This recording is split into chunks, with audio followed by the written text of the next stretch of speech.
बहू का तकिया कलाम। सिद्धि की एक आदत थी। उसे इंग्लिश के शब्दों को अपनी हर बात के बीच में बोलने का बड़ा शौक था, खास तौर से स्टॉप। स्टॉप मम्मी जी, ये क्या कर रही हैं? बिल्कुल स्टॉप हो जाइए। कितनी बार कहा है कि किचन में कुछ भी सामान इधर उधर करने से पहले पूछ लीजिए। अरे क्या स्टॉप स्टॉप करती रहती है। तेरा बस चले तो पूरी दुनिया स्टॉप करा दे। और हाँ, सामान इधर उधर नहीं, मैं बस ये देख रही थी कि चीनी कहाँ है। चाय पीने की तलब थी। स्टॉप मम्मी जी, अब ये मत बोलिए कि आपको ये भी नहीं पता कि किचन में चीनी कहाँ होती है। सास को सिद्धि की बात बिना सर पैर की लगती है। वो उससे बहस नहीं करना चाहती, सो वहां से निकल जाती है। सिद्धि कमरे में। स्टॉप, मैं कहती हूँ बिल्कुल स्टॉप। मैंने कहा बिल्कुल स्टॉप। नहीं करता स्टॉप बिल्कुल। अरे यार, बिजली की वायर जोड़ रहा था, तुमने स्टॉप होने के लिए बोला और ये देखो क्या हुआ, करंट लग गया। अब करंट लगने पर चिल्ला रहा हूं तो भी स्टॉप। अरे चाहती क्या हो तुम? स्टॉप, मैं क्या चाहती हूँ? अरे अब कैसे स्टॉप हो जाऊं? मेरा मतलब है स्टॉप स्टॉप। सिद्धि फिर चली जाती है सब्जी वाले के पास। भैया, वो बैंगन किलो और आलू 5 किलो। Stop stop. काफी देर होने के बाद भी सिद्धि को उसका सामान नहीं मिलता। क्या है भैया, कब से बोल रही हूँ, आलू 5 किलो, बैंगन 2 किलो, फिर दे क्यों नहीं दे रहे हो? भैया स्टॉप। बहन जी, मैं तो 2 मिनट में तोल दूं, लेकिन आप ही तो बोल रही हैं स्टॉप। अब इतनी तो अंग्रेजी हम भी जानते हैं ना कि स्टॉप का मतलब होता है कि रुक जाओ, तो रुक गए भाई। अरे यार, क्या लोग हैं। स्टॉप। अरे तोलो तोलो चलो। किसी तरह सामान लेकर सिद्धि घर आती है, जहां वो देखती है कि ढेर सारे मेहमान बैठे होते हैं। सिद्धि आते ही जोर से चिल्लाती है, स्टॉप! आप यहाँ सब कैसे? अरे अब कैसे स्टॉप हो जावे बहू, जितना आना था आ गए हम। अब हाँ, बैठिए ना। सासू माँ, आप बात करिए, मैं चाय बनाकर ला रही हूँ। सभी बात करने में लग जाते हैं कि तभी सिद्धि किचन से निकल कर आ जाती है। Stop stop. अरे क्या खाएंगे आप लोग? पकौड़ी बना दूं या चीला, या फिर इडली बना दूं? अरे जो मर्जी बना दो, बस ले आओ जल्दी से बहू, इन लोगों को निकलना है, कोई जरूरी बात करने आए हैं। अच्छा अच्छा, स्टॉप। सिद्धि स्टॉप वाला अपना तकिया कलाम बोलकर निकल जाती है, लेकिन थोड़ी देर बाद जब वो कमरे में चाय नाश्ते के साथ आती है तो जरूरी बात हो गई आप लोगों की, या मेरे डर से शांत हो गए कि चुप हो जाओ चुप हो जाओ, सिद्धि आ गई है। बोलिए ना। बस जैसे ही सिद्धि ने कहा बोलिए ना, घर में चकर पकर की आवाज गूंजने लगती है। अरे तुम स्टॉप क्या बोल कर गई, सभी शांत हो गए, अब बात शुरू करेंगे। हाँ भाई, बहू तुम वो स्टॉप बोल कर गई तो हम लोगों को लगा कि शायद तुम भी सुनना चाहती हो कि हम लोग क्या बात कर रहे हैं। फिर जो मेहमानों की बात शुरू होती है वो घंटों बीत जाते हैं, चलती ही रहती है। अरे तेरे स्टॉप के चक्कर में दोपहर हो गई, अब जाकर सबके लिए जा खाना बना कर लिया। तभी स्टॉप नहीं बोला होता तो अब तक बात खत्म हो चुकी होती। बेचारी सिद्धि करती भी क्या, खुद के स्टॉप बोलने की आदत से खुद ही परेशानी मोल लेती है। आप लोग खाना खाकर जाइए, हाँ मैं जा रही हूँ बनाने। मम्मी जी, लेकिन स्टॉप, मैं ना खाना बनाकर लाती हूँ। सिद्धि सबको खाना खिलाकर विदा करती है। पूरी तरह से थक चुकी सिद्धि शाम को पार्क में वॉक करने जाती है। स्टॉप यार, आज तो मैंने बहुत खा लिया, पेट लग रहा है कि फट ही जाएगा। सहेली एक जगह खड़ी होकर सिद्धि की बातें सुनती है। सिद्धि उसे दिन भर की सारी बातें कहती हैं। स्टॉप यार स्टॉप, चल मैं घर जा रही हूँ। सोचा था थोड़ा वॉक कर लूंगी, पेट हल्का हो जाएगा। सारा दिन काम कर कर के थक भी गई थी, लेकिन यार तेरे कारण बस खड़ी ही रह गई। वैसे तो पार्क करने क्या आई थी? और यार बड़ी अजीब लड़की है, मैंने कितनी बार बोला कि मैं वॉक पर आई थी, लेकिन तू स्टॉप स्टॉप बोलकर रोक लेती थी मुझे। यार प्लीज अब तू जा, मैं वॉक करके ही घर जाऊंगी। ओ यार, वो स्टॉप तो मेरा तकिया कलाम है।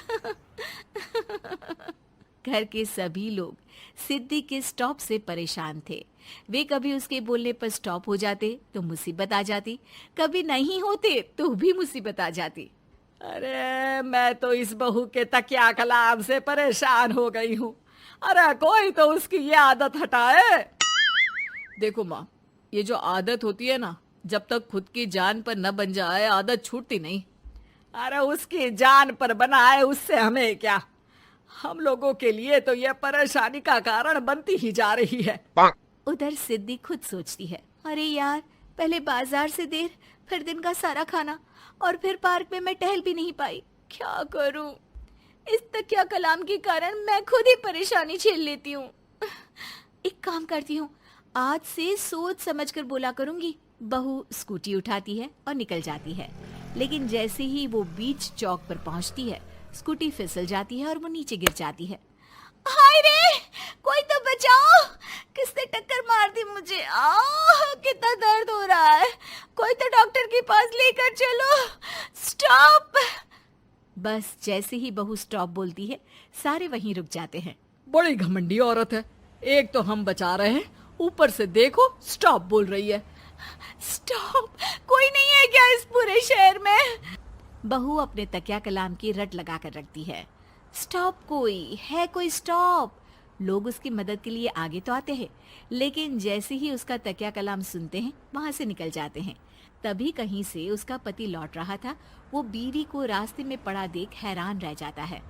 अरे तुम यहाँ, कितनी चोट लगी है तुम्हें? पति आसपास खड़े लोगों पर गुस्सा हो जाता है। आप लोगों को दिखाई नहीं दे रहा कि मेरी बीवी को चोट लगी है?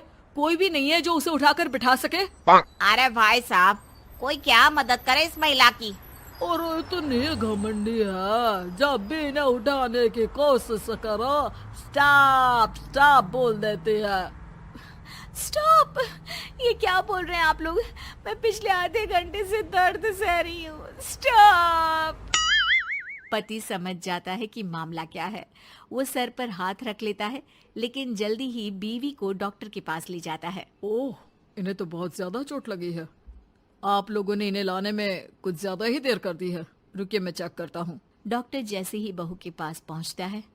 हाँ तो मैम, कहाँ चोट लगी है आपको? यहाँ? स्टॉप! डॉक्टर देखते देखते अचानक रुक जाता है। अब भी स्टॉप? अरे नहीं नहीं डॉक्टर साहब, अब तो सपने में भी स्टॉप नहीं बोलूंगी। बहू का नेग। शीना को उसके ससुराल वालों ने एक शादी में पसंद कर लिया था। अरे वो लड़की तो बड़ी प्यारी है, मेरे बेटे अमन के लिए बात चलाओ ना। बस फिर क्या था, किसी रिश्तेदार के दखल से दोनों की शादी हो जाती है।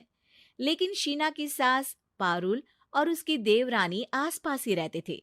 शादी के बाद शीना कहती है, सुनिए जी, ये चौका छूने की क्या रस्म होती है, जानते हैं क्या आप? अरे नहीं यार, हाँ पर मम्मी को चाची से बोलते सुना था कि आज तुमको किचन की जिम्मेदारी देंगे, तो वो लोग आ रहे हैं खाना खाने हमारे घर। हे भगवान, ये कैसी रस्म है? साड़ी पहनकर किचन में खाना बनाना, ये तो कंप्यूटर की कोड को डिकोड करने से भी ज्यादा मुश्किल काम है। अरे चिंता क्यों करती हो, माँ है ना, सब संभाल लेंगी, वो बहुत समझदार है। शीना को भी पति की बात ठीक लगती है। वहीं घर पर शीना की चाची सास, ससुर और उनकी बहू खाने पर पहुंचते हैं। शीना की चाची सास उसकी सास से कहती है, अरे कहाँ है दीदी, आप अभी भी किचन में हैं क्या? रस्म बहू की है या आपकी? चाची की बहू कहती है, और हमारी चौका छूने की रस्म थी तो हम तो सुबह 4 बजे ही किचन में पहुंच गए थे। अरे तेरी ताई ने सर पर चढ़ा रखा है बहू को। शीना सबकी बात सुने बगैर सामने आती है। अरे आज तो तेरी चौका छूने की रस्म थी ना, तुम ही देर से आई हो। वो चाची, मुझे ना साड़ी बांधने में देर हो गई। तो वक्त से उठा करो ना, पता है जब नई शादी है, रस्में होनी है, तो फिर थोड़ा कम आराम कर लोगी तो कुछ घट नहीं जाएगा। शीना की सास को बहुत बुरा लगता है कि चाची उसकी बहू से ऐसे बात कर रही है। अरे शीना, चलो किचन में, मैं तुम्हें समझा देती हूँ कि कैसे क्या करना है। देखो, मैंने सब बनाकर यहाँ रख दिया है, तुम्हें सिर्फ हलवा बनाना है। उसकी भी पूरी तैयारी कर दी है बेटा। बस किशमिश डालकर हलवा में मिलाकर लेकर आ जाना। बस फिर क्या था, एक एक कर शीना सारा खाना टेबल पर लगा देती है। अरे बहू ने इतना सब बना दिया, वाह जी वाह। तभी शीना बोल देती है, नहीं नहीं चाची, ये सब तो माँ ने बनाया है, मैंने तो सिर्फ इसे टेबल पर लगाया है। वो साड़ी पहनकर काम करना अभी थोड़ा मुश्किल होगा ना। चाची सास तो सुनकर मानो बिफर ही जाती है। ये क्या बात हुई दीदी? मैं जब शादी कर कर आई थी तो आप बड़ी थी, पर किचन में ना आप आई और ना माँ जी। हाँ, क्योंकि उस वक्त मैं बहू थी और मुझे सास के हिसाब से काम करना था। लेकिन अब मैं सास हूं तो मैं बहू को वैसे ही बनाऊंगी ना, जैसा कभी मैं बनना चाहती थी। खैर, चाची सास खाना खाकर वहां से चली जाती है। कुछ दिनों बाद, अरे शीना, ये क्या पहन रखा है? हे भगवान, इस परिवार में क्या हो रहा है? अरे क्या हुआ छोटी, इतना क्यों चिल्ला रही हो? इसने पहना क्या है? अरे दीदी, क्यों इतनी छूट दे रही हो?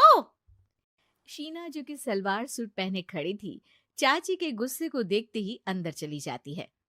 देख छोटी, हम दोनों को आज की बहुओं से तुलना नहीं करनी चाहिए। वो दौर अलग था, आज का वक्त अलग है।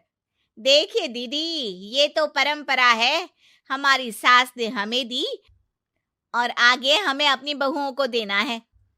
ये क्या लगा रखा है आपने? आप तो पूरी संस्कृति ही खराब कर रही हैं।